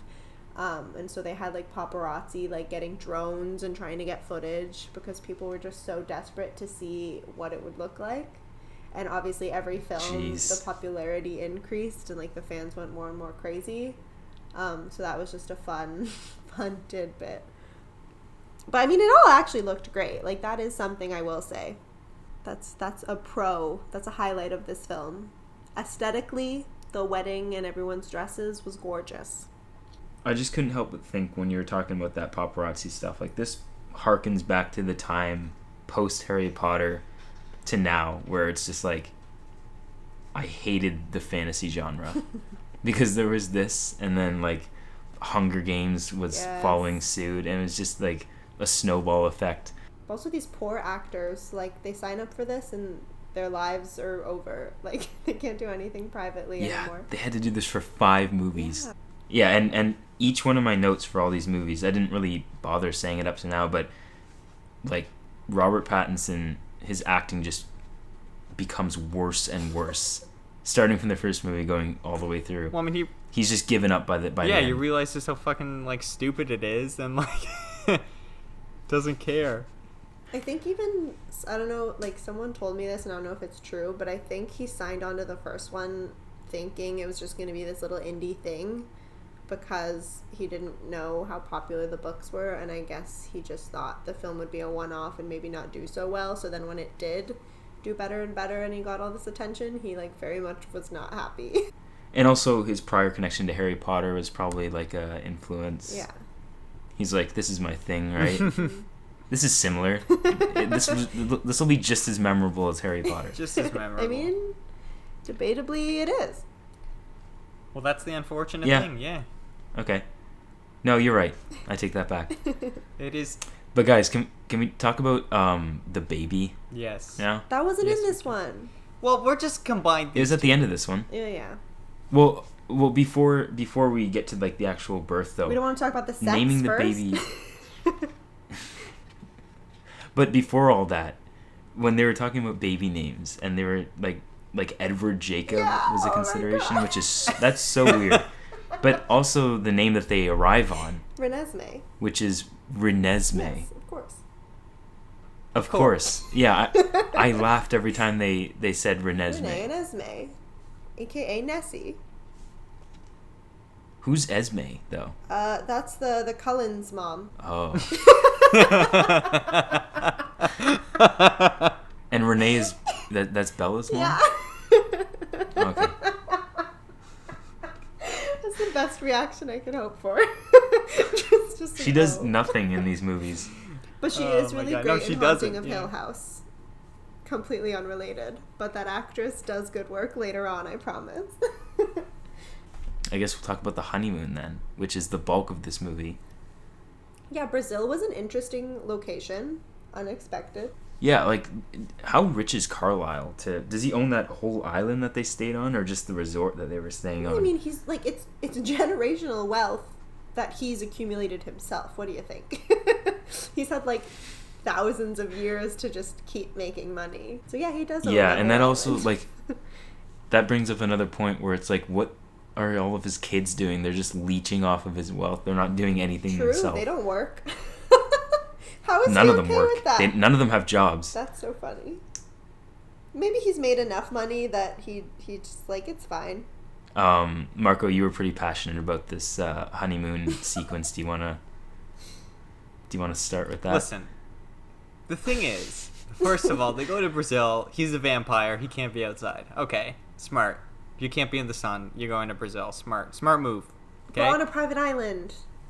Yeah, who fucking cares? It's not a private island. There's like people. There's like those caretakers there, and one of them is like, "Oh, you're a vampire." Like she just has like she hates vampires. She's like, "Yep, you're a vampire," and it's like, well, then why the fuck did you come here? Okay, I need to talk to you guys about something, which is I hit pause on this movie when I was watching it. Okay, I'm with Madison. We finished our popcorn. We needed more snacks. We hit pause. The movie was almost done. And all that had happened was that they went on their honeymoon and were having sex problems. And here's the thing. Yep. It's bad for a lot of reasons. Because one, it clearly doesn't need to be a movie in and of itself. It should have been the first act of one movie. This whole movie should have been the first act of one movie. Two, the drama of like them having sex was so fucking annoying because he was so explicit with her the entire time. There was never like I don't understand. I don't understand what she thought was gonna be different, and not saying that like it is what it is. Like not that it's like right of him to do that, but it's one of those things of like he was very honest with you about what the situation was gonna be, and it's this shitty situation. So how come I have to watch an hour of Bella trying to coerce him into having sex? Like fuck, like. He told you this is what it was going to be like, and that's what it was, and it's so stupid and boring to watch, and they do that thing where, like, they have sex, and then the next morning, like, they walk into the bedroom, and the whole fucking bed is destroyed, and I was like, Jesus Christ, guys, like, what is this? Like, what are we watching? Like, this franchise... Feathers are still falling. Yeah, I'm like, this franchise, up until this point, has just been schlocky fantasy. Just silly... dumb fantasy, easy to watch, easy to laugh at. Like, even the bad movies, even Eclipse, I would, like, easily watchable for me. Where I'm like, oh, this is such an easy, stupid watch. I can get through this no problem. This one, like, broke my brain. I was like, I can't believe this is a movie. I can't believe people paid $10 to go to a movie theater to watch... a couple having sex problems, and not even like interesting sex problems, because they were explicitly going to be problems from the very beginning. Like that's it. That's all it was. It's like, get rid of that. Like if I was the editor of Twilight, here's what would have happened. We would have like started with the wedding. They would have got to the resort. Maybe we show the first sex scene. Then we immediately cut to Bella, like, being pregnant. Like, I don't even care. Why are we doing this? Show one sex scene, get rid of the whole subplot of their sex problems. Like, it's a fucking Viagra commercial. Yeah, you can make a nice little short film. Yeah, like, cut to Bella being pregnant. let's immediately go back home, and then like all the baby stuff, because honestly, like the baby stuff was like not just the best stuff in this movie, but some of the more interesting stuff in the franchise of like there's a baby inside her that's literally like eating her alive and it's gonna kill her to give birth, and like all that stuff was kind of horrific, and I was like, wow, this is like kind of interesting vampire-y stuff, like in the same way that like them being vegan vampires, I was like, oh, that's something you don't really see. The idea of like a human having like a vampire baby and then like her having to drink blood, which by the way, him putting the blood in like a McDonald's fucking sippy cup for her to drink from, wow. I was like crying laughing. I was like, I can't believe that's like, are you shitting me right now? Like, and I'm pretty sure the only reason they did it is because if she was drinking like the blood, they probably would have had to get like a higher rating. Like, I swear to God, like they might have got like an R rating if they had her do that. Like, it might have been one of those things where they're like, nope, that's can't true. do it. Put it in a sippy cup so we don't see it. But yeah, like it was my. Also, yeah. on that note, Edward frantically taking bites out of Bella to try and revive her after the birth is hilarious to me. Sorry No, to you're interrupt. good. Like, I guess for me, what it comes down to, right, is my only thoughts on this movie are it should have been the first half hour of like a 2-hour movie. Like, it should have been they're married, she gets pregnant, and then this weird baby stuff happens, and then we go from there. Having it be a weird 2-parter where, again, like the plot of this is just so nothing. Yeah, I was already angry that they did the Harry Potter thing for like no reason other than Harry Potter did it. But then to see what this movie, like, at least when you watch Deathly Hallows, not that Deathly Hallows Part 1, and I won't spoil anything, but like, not that Deathly Hallows Part 1 is great, but it's necessary. Like, there's so much plot that it's like, I get it, and like you definitely had to do it. But like this, I was like, oh my God, like what? Anyway, yeah, I was angry. I was actually angry, and I was very happy when it was done. And each of the 2 parts is under 2 hours too, which really drives home the like unnecessariness of both of them being separate. Like you could have cut so much out and made like a 2.5 hour finale. Yep, exactly. That's all it needed. Yeah, like Absolutely. I really didn't need to see her having flashbacks of their one and only sex scene while just like stroking her face in the mirror. That was very uncomfortable. And also I love just like, a first time you have sex pregnancy storyline. I love when shows do that. I'm being very sarcastic. It's my least favorite thing. Also happened in Gilmore Girls, which I know Dan has not seen, but oh my God, it drives me insane. Wait, is it Lane? Does it happen to Lane? Yeah. Okay, yeah. Season 7, but yeah, of course, a girl has sex one time and is punished immediately for it. Yeah. Because Well, at that's least how in sex this, works. I had the same thought where I was like, when she is pregnant and they've only had sex the one time, I was like, what the, really? Like, are we doing this? But at least there is an argument to be made that vampires, you know what I mean? Like, maybe vampire sperm is like ninja sperm or something. Crazy like sperm, yeah. But like it's like super virile. Yeah, because the baby does grow at like an exponential rate. I guess none of them have had sex with a human. Yeah, so they didn't know what would happen. He was the first one to find out in the family. Exactly. But also just, like, imagine how nervous she was. Because, like, in general, your first time is nerve-wracking. But knowing that, like, you could die and she's still, like, worth it. That's how crazy Bella is. She is insane. How come, like, Bella and Edward get their own house when all the other Cullens have lived in the same house this whole time? Yeah. Like, are they not jealous? That was something it's where cute, it's like, though. I really like it. They're the main characters, so. And my whole thing... Sorry, whole thing go was ahead. that, also, when she was pregnant and decided that she, like, definitely wanted to keep the baby, even though it was killing her, there was still, like, hesitation for her to be turned.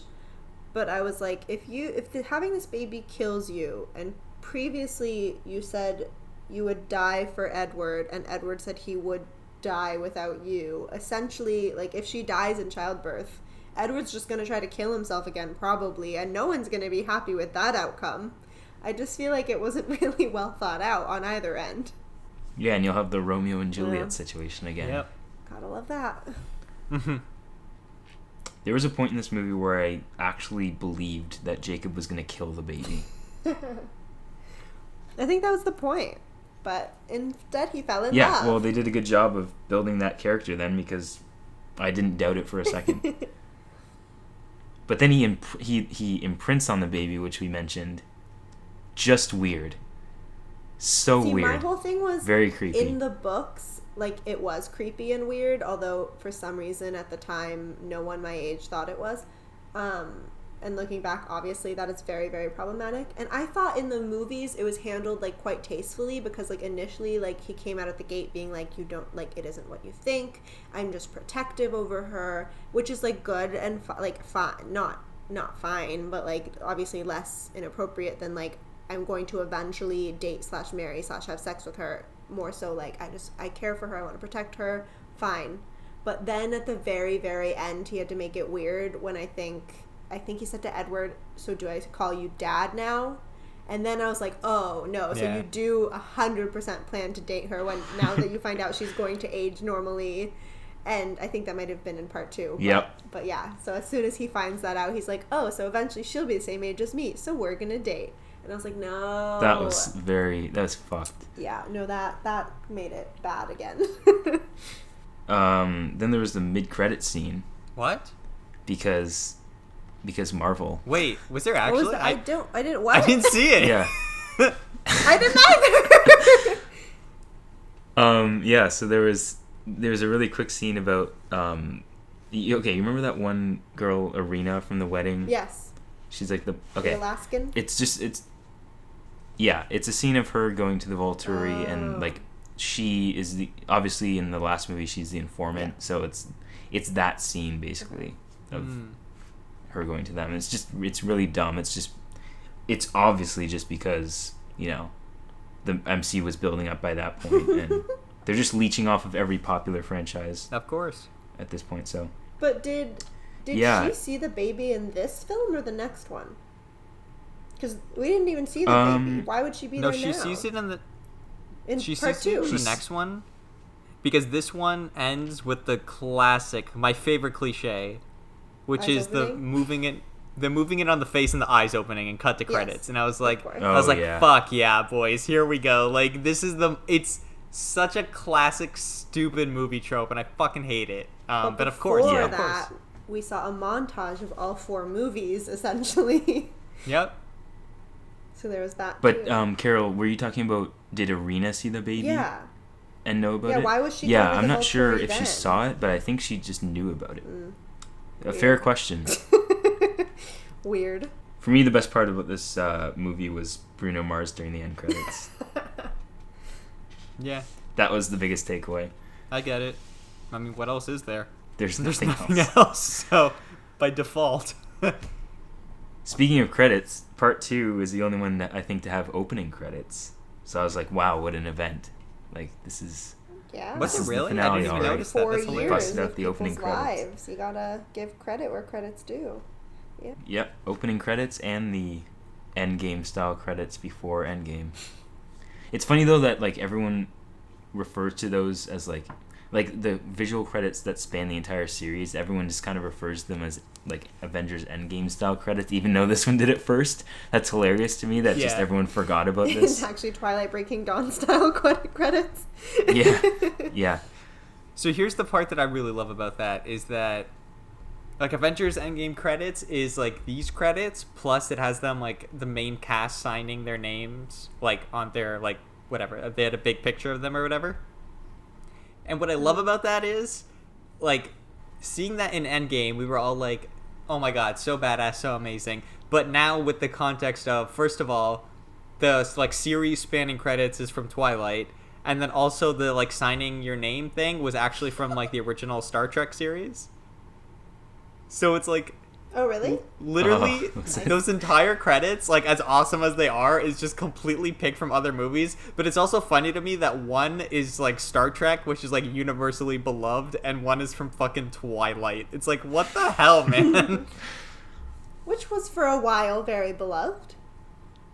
Was it ever beloved? Um, I mean, like, by not like people in grade like 8, yes. yeah. But besides like the target audience, but like, were the films ever beloved by like critics or No. anything? I don't No, think on so. I Rotten didn't look at the Tomatoes, scores. No. all of them have like 30% or less. So Yeah, Nice. I mean, they have to. Nice. Okay. So yeah, part 2. This is the final frontier here. Yeah. But also just one bone to pick with part 1. Initially, when Jacob told his clan that Edward was going to turn Bella, he was like, the treaty's broken, we gotta kill them all. And they're like, no, it's fine, it doesn't count, it's okay. But then Bella gets pregnant with this half vampire, half human, apparently, baby. And they're like, oh, treaty's over, let's kill them all, instant war. That was very interesting. And I do not understand the logic. Yeah, But I guess they needed a plot, so... that didn't really make any sense to me yeah, either. they needed a reason to fight. And then a reason for Jacob imprinting to be kind of worth it. And then, like, in this movie, they all join the final battle, which isn't really explained, because they're not going to attack the baby because it's imprinted, why are they actively fighting on their side now? Was it all... Oh, yeah, I guess You know what all I mean? of them by the end did it. Yeah, I don't know how he got them to do that either. I'm glad the beginning of this movie addressed how weird it is that Jacob imprinted on the baby. Yeah. So, like, within the world of the movie, that's weird. Oh, yeah. At least It's very he gets reassuring his to ass me. kicked by Bella. Yeah. And Bella's vampire acting is very over the Oh my top. God. Oh, It's yeah. Hilarious. I think the funniest bad. scene was her climbing up the side of the mountain. Mm-hmm. Just flying to get that rock climber. Oh, it was So good. Oh my god. So cringy. This was almost unwatchable. Like the first half of this film with just like them running and jumping through the trees. Like I know they have done that in all of the films, like anytime the vampires do stuff, but it's always for just like a snippet. But I think seeing it all at once for like a full like 10-15 minutes, I was like, this is horrendous. Well, I don't know. You said it's like, you mentioned it's almost unwatchable, but for me, like I said, this is where the series comes back to like funny bad territory. I It's was such a laughing welcome really return to hard. the first movie. I But see was what also you're like, saying, yeah. Who approved this? Yeah, okay. That makes sense Yeah, for sure. yeah. But it was kind of relieving. Like after like the slog of the previous 3 movies, this reminded me the most of how much I enjoyed watching the first one. Yeah, no, I When think I this didn't was dread my favorite. watching the next movie. Because now we have international vampires and a whole war. There's a lot to discuss. Yeah. Oh, and I was thinking about this too. That stuff should have been the screen time in part 1 should have been used to set all this stuff Oh, yeah. up, Right? instead of just bringing all these characters in the last movie. 100%, Dan. You're totally right. You had so much opportunity. You had a 2-part film, and you squeezed all of this shit into the final part. You saved Rami Malek for just one film. Yeah. And how come vampires can have additional like abilities now? Well, Alice, like some of them always just had powers. I don't know if they ever explained why some of them had it. They didn't. No. And the thing is, that was such a big question of mine as well, watching this, where I was like, so Edward can read minds. And his... Well, all vampires can read minds, though. I Right? know, I think that's his power. No, it's just his power. But is Yeah. it? Oh, okay. Well, because like Alice has like some mind She reading has Well, visions. telepathy thing. Yes, Alice can see the future. But...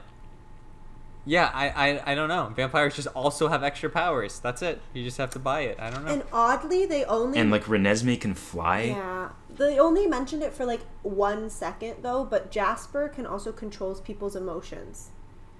I think in like the second good. film or something, like Bella was anxious or something, and she then looked at Jasper and she's like, oh, you're doing that emotion controlling thing. And like they didn't ever talk about it again.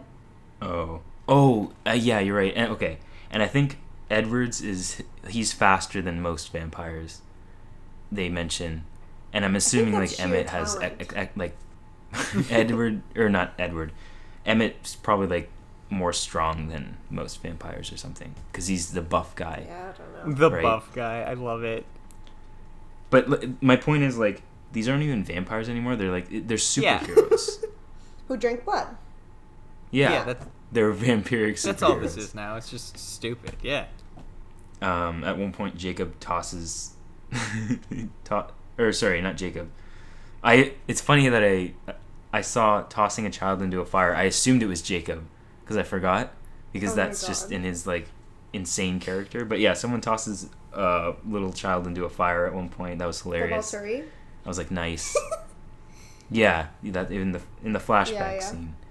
So I guess we'll just talk about that quick. So like, as I mentioned, or as we talked about for part 1, there was the little mid-credit scene where the informant goes and warns the Volturi about this child who they think is the legendary, what's it called? The immortal child? Yeah, I think immortal Is children. that what it's called? Where like it's a risk to their community or whatever, and they think that Edward and Bella's baby is this child. So that's that's why the confrontation happens at the end of this movie, at the end of the series, this war between the Volturi and like the Cullens and their allies and the werewolves and stuff. That's the whole reason why they're gathered to this really dumb fight in this little clearing in a snowy forest, and it's also the reason for I'm assuming the controversial ending, which I heard about long before I watched the series, which is the entire end battle scene is like a premonition. Yes. And doesn't actually happen. It's put into the mind of the lead Volturi villain guy by Alice, who can read the future and like or when he was reading her mind, that's what he saw, right?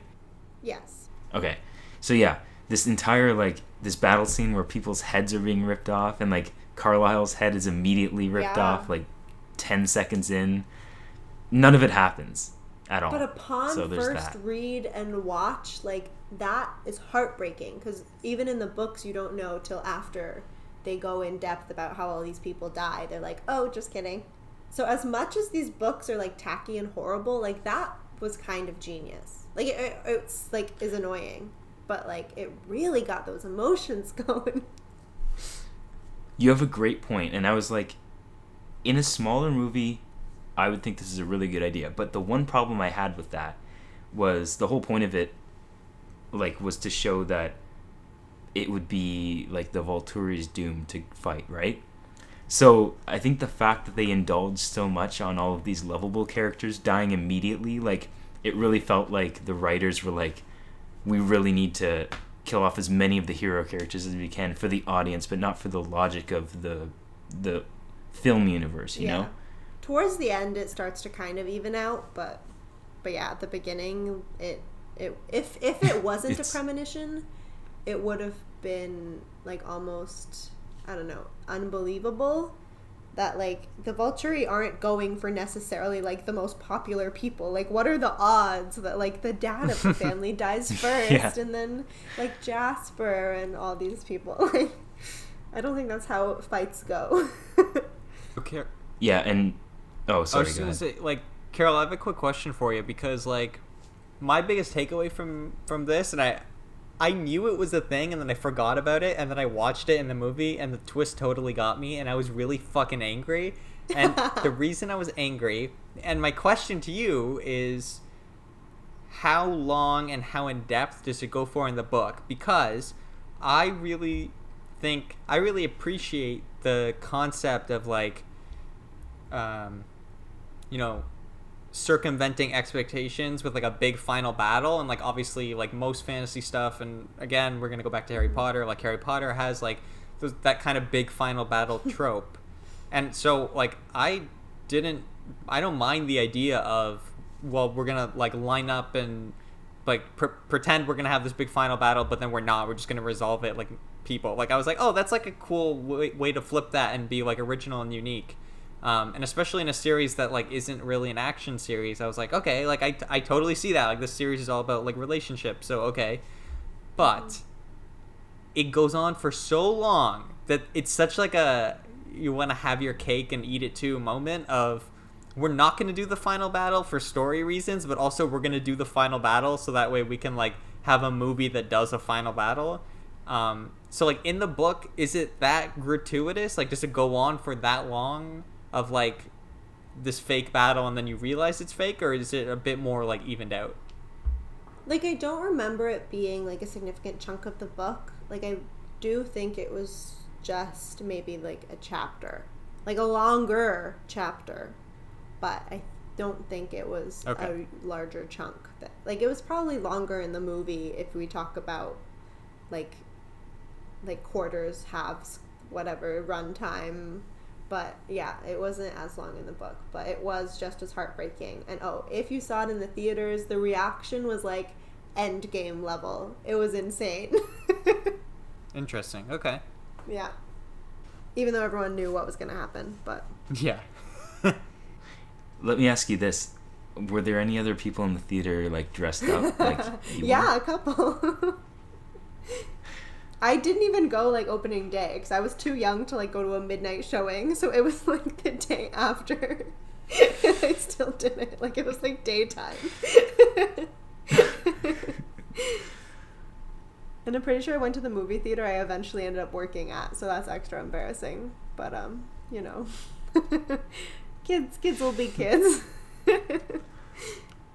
So guys, for these like last two, what are we gonna say are like the overarching detriments? We didn't even talk about how Charlie found out that werewolves existed and then had his daughter go on a honeymoon, almost die, come back, and now he has a granddaughter. Okay, on the note of him finding out about werewolves, what's the point of that in the movie? So that he knows that Bella is going to be weird and different and almost died but didn't die, and that I guess weird things are possible, and so something weird happened, but don't question it. I don't know. I truly don't know. I think it's just so he didn't ask flimsy. Too many questions. I like how he never addresses it again. No, yeah, never. Like he in the doesn't even years talk to following. his best friend about how his son is a wolf. Because, like, Jacob's dad is his best friend. Yeah, and he's his best friend, and they're all part of, like, they can do it too, yep. right? Yeah, but that was, fun. That's why, like, I just feel bad for Charlie throughout the entire series. Yeah, I mean, he gets the short end of the stick here for sure. And also, he sees his granddaughter growing really fast, and he comments on it, but, like, doesn't question it. Does he get, like, a proper send-off as a character? Well, they show him, like, dating one of the, like, the pack members, which I guess is, like, closure, I guess. They have a Christmas together before the fight, but I don't think we see him after. Right. No, I don't think so either. Yeah, I think it's just like, that's it. So that's nice. Your best character in the whole series. Yeah, don't worry about him. Treating him like a piece of shit. Yeah, so what do you guys think? Like, biggest standout detriments of the part 1 and part 2? Why do you assume it's detriments? I think we did it for Eclipse. I can't remember. I mean, whatever. Biggest standout. Whatever. Biggest standout. Whatever. Do you have a good thing to say about these movies? Ironic good things. Like, I like how when we first see her as a vampire, we get to zoom in on a bunch of stuff because vampires see well. That's fun. Yeah, that. Yeah, was that established previously? No. I think you're just supposed to assume they're good at everything, and that includes sight. Okay, actually, one good thing from these films. My favorite movie of all time is Across the Universe, the musical with Beatles songs. And one of the international vampires played Max from Across the Universe. He was like the blonde one who like didn't actually talk to anyone, and like eventually left and was weird and moody. So that's a good thing about the films. Well, that's great. And I did like the Alaskan vampire who had like the electric powers. And then eventually there was like vampire matchmaking happening. So that was good. She ended up dating that other dude, and like they immediately also fell in love. Maybe it's a vampire thing. Maybe vampires just fall in love really fast. But Bella fell in love before she was a vampire. Okay, well we've established Bella's a little insane. She doesn't count. Oh, and also I didn't know until the end that Lee Pace played that one shady, like back alley vampire. The one that, like, dresses in a black Oh, trench yeah, coat. that's right. I totally forgot about that. Yeah, I don't blame you. So, as we wrap up this, this insane saga that we've been building up to since, like, at least episode 2, I think. Yeah, we've been hinting. Do you guys have any, like, final thoughts?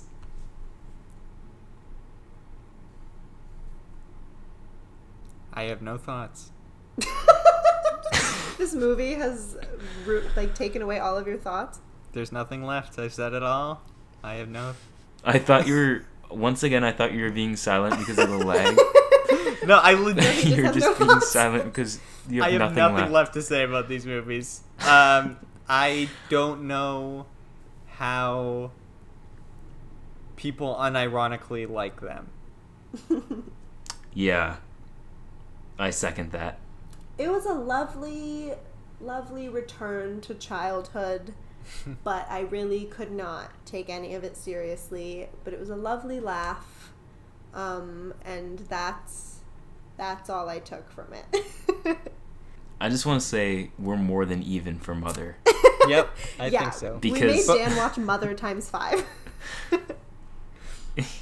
Yeah. Well, it was more like Mother times 2, and then 3 times, like, 1.5 mothers. Okay. I'm glad they weren't because all that the 3 in the middle were worse.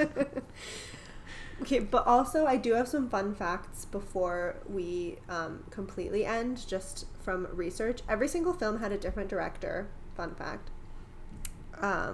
And the person who directed the first film also directed this film called 13. I don't know if either of you have heard of it. No.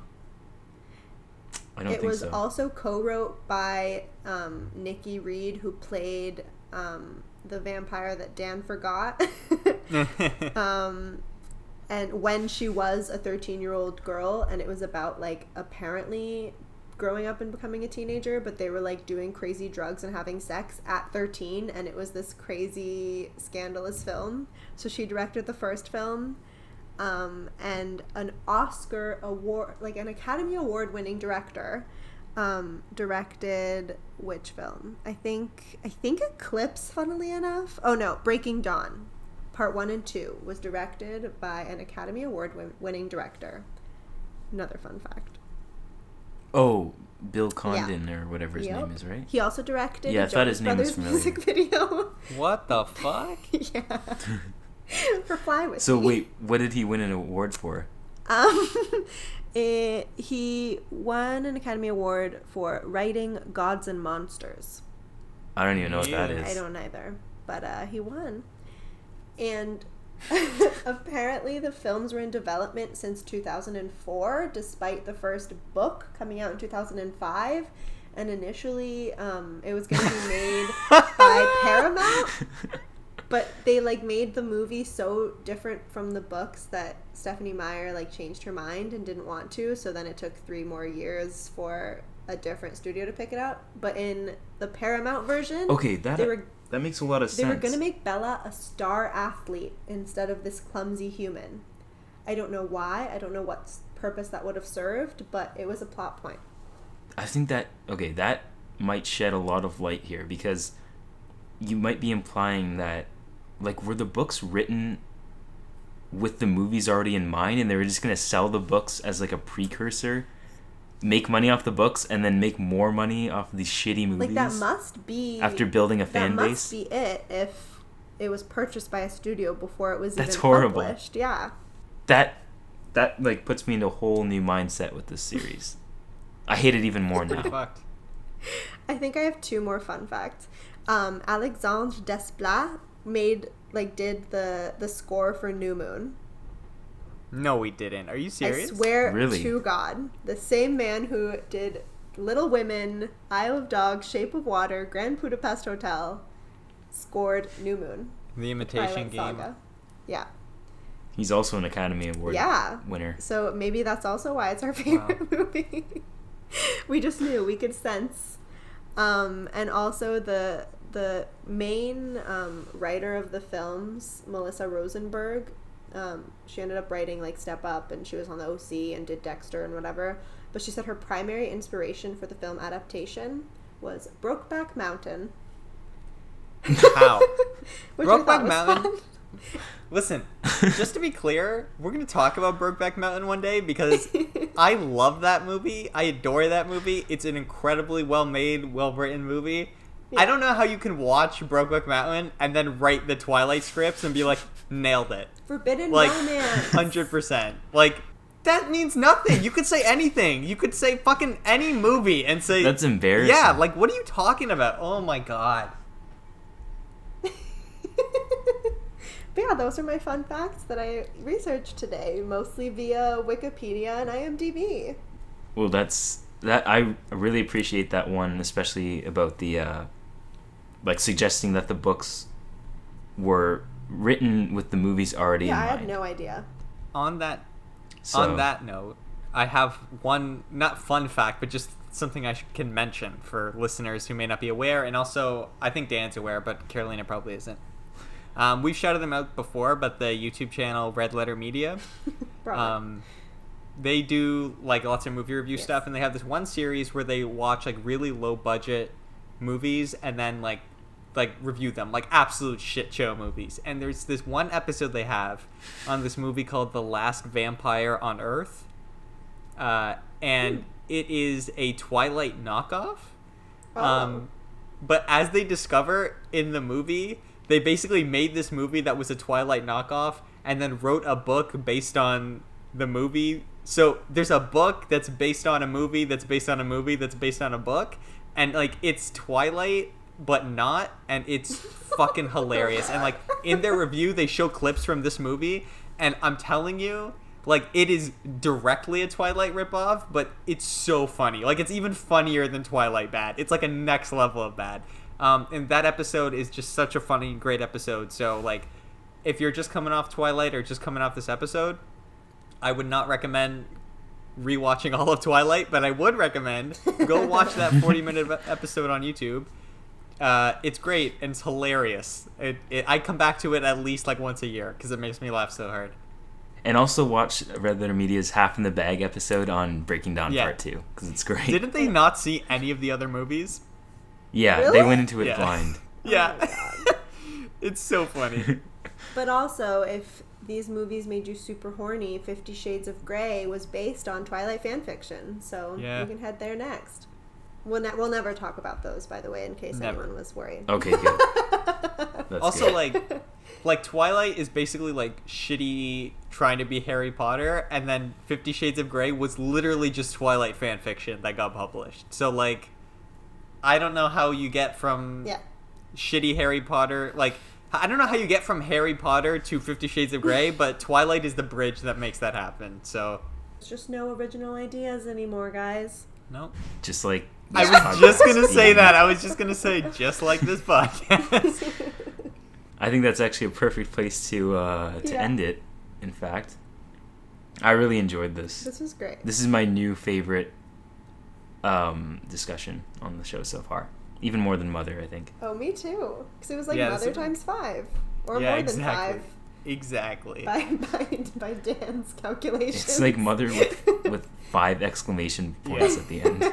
Yeah. Darren Aronofsky would love the exclamation points. Yeah. How do we end this? We normally say what we're going to talk about next time, but I don't know if we've entirely decided yet. We haven't. So we'll just say this. How about Surprise. we just say this? We'll just say... you know what? I was trying to think of a quote from Twilight, and I couldn't even fucking think of one. I was like, let me just throw in a quote from Twilight to end this. Wait. Not one came to mind. That's easy, Marco. Just, all you have to do is take a quote from any Shakespeare story, and it's probably a quote from Twilight. Okay, bye guys. Thanks for listening. See ya. Bye.